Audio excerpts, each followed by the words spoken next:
Ja, good afternoon. Lufthansa 323, this is ILS 187.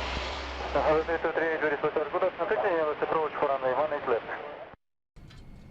Ladies and gentlemen, welcome back to another video. Today we'll be talking about how to create certain scenarios, for example for failures in the 75 or 767 series. Let's start up in the flight deck and we need to open up the tablet. To resize the tablet, simply click on the outer edge, click and hold, and then drag to resize to your liking. Next, we're going to go to failures, and the first thing we're going to take a look at is the reports page. You can see that we already have a malfunctioning system, which is IRS-1 failure. So if there are any failures in your aircraft, this is the page to look. If you want to reset, just click reset all, and you can see that no faults or malfunctions have been detected. If you want to create a scenario, there's two ways of doing it. If you're already on the failures page, obviously you can click on scenarios on the bottom, or via the UI you can click on failures and then scenarios, and we're now on the scenarios page. New will let you create a new scenario. Edit and view allows you to edit or view your scenario. Delete allows you to delete any scenarios you don't want to keep anymore. Enable and disable allows you to enable or disable the scenario, which means that scenarios that you create or save will not be automatically executed. You'll need to enable and disable them automatically, which means if you want to create a scenario and save it and it will maybe use it for later, you can do so very easily, and it will be disabled by default, and you'll have to enable it whenever you want it to be active. So let's create a new scenario. We're going to click new.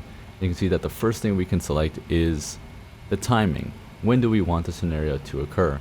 Well, there's immediately, in time, which is in minutes, so the scenario will then execute in exactly 1 minute, 2 minutes, 3 minutes, so on and so forth. If you want an average time, you can choose in random time with average, so we'll select 1 or 2 minutes. So let's say we selected 2 minutes, it will not execute exactly in 2 minutes, but around the 2-minute mark, so it's a bit more random.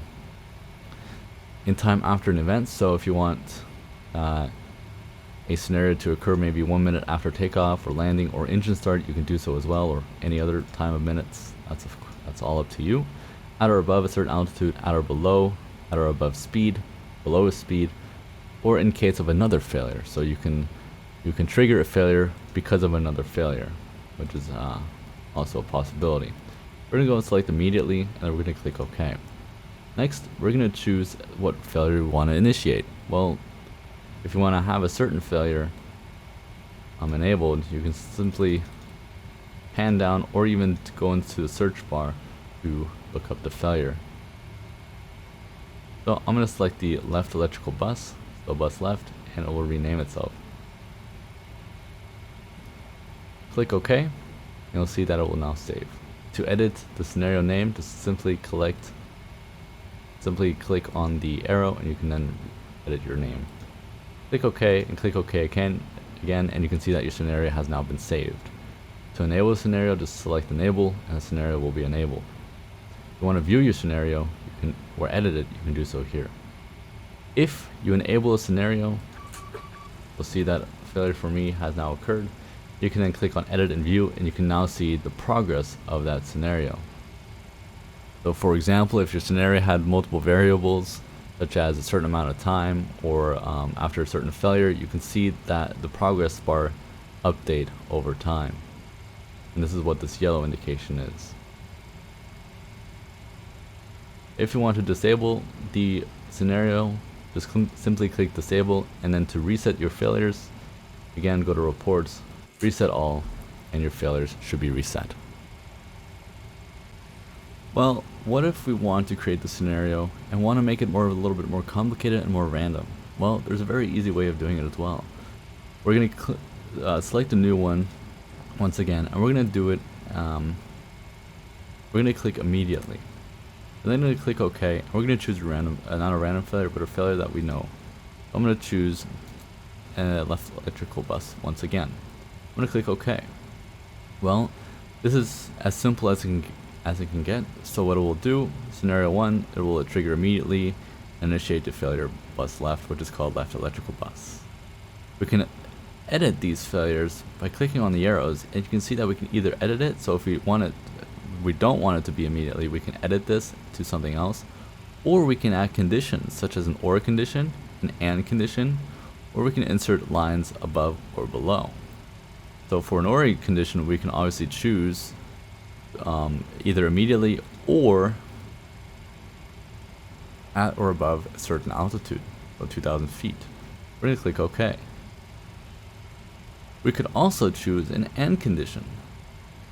So either immediately or at or above 2,000 feet and at a speed above, let's say,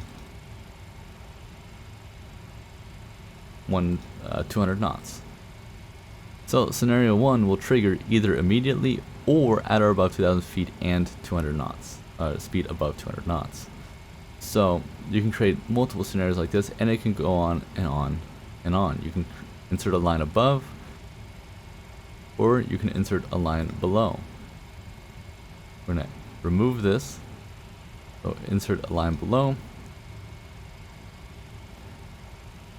click OK, and we're going to remove it. So same thing we can do here.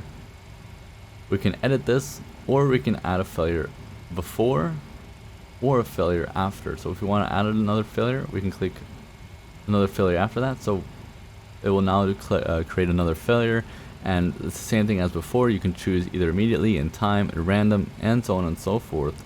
So let's say we want it above a certain speed. We're going to go above 100 knots. I'm going to click OK, and the failure I want is an IRS failure, because why not, right? Click OK. So what will happen with scenario 1 is that immediately or at or above 2,000 feet and above 200 knots, it will initiate the failure bus left, which is the left electrical bus. Then at or above 100 knots, it will initiate the failure IRS1 fail, IRS1 failure. And you can continue on as you wish, so you can create one scenario with multiple failures and multiple trigger points as you wish. So I'm going to click OK, and then I can enable this, which this time it chose immediately. So it chose immediately instead of the other scenario or the other possibility. So the failure initiated immediately. But if you check failures, you should see only the left electrical bus, because the rest of the failures that could occur, we've set as a variable that we should be above 100 knots, for example, or we're at a certain speed or altitude. So those won't trigger until that point. But you can see that the left electrical bus decided to fail immediately, as we described. So that is how you can create scenarios and create them in as complex manners as you like.